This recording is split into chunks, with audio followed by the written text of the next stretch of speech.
Siamo alla seconda edizione della mostra dei presepi che ha fatto l'apertura dall'8 di dicembre all'11 di gennaio. Quest'anno siamo una mostra internazionale, abbiamo ospitato 230 presepi da tutto il Veneto, da Rovigo a Verona e a Udine.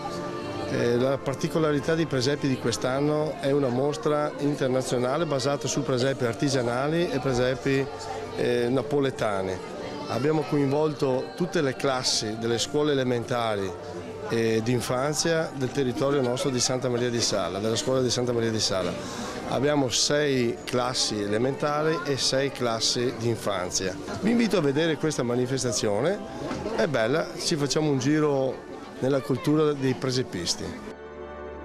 La passione è tanta, il risultato speriamo ci sia, comunque la passione è tanta perché proprio è tanta.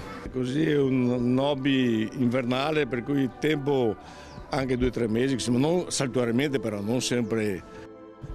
Per cui ho due, uno è un pezzo di tronco e l'altro è una scatola, un scenario di montagna. Questo qui è un pezzo di tronco che ho trovato facendo una passeggiata per i campi, un fossato così vecchio, era abbandonato, porto a casa, l'ho ripulito, l'ho adattato. Questo sarebbe un po', sempre un po' l'ambiente di montagna con la chiesetta, una casa, un ruscelletto, il ponte.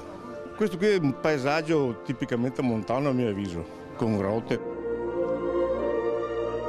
Beh, io l'ho trovata bellissima, anche perché io sono del luogo, qua sono di Caselle e sono contentissima insomma, di quello che fanno e quello che portano qua a Caselle a far vedere. Insomma.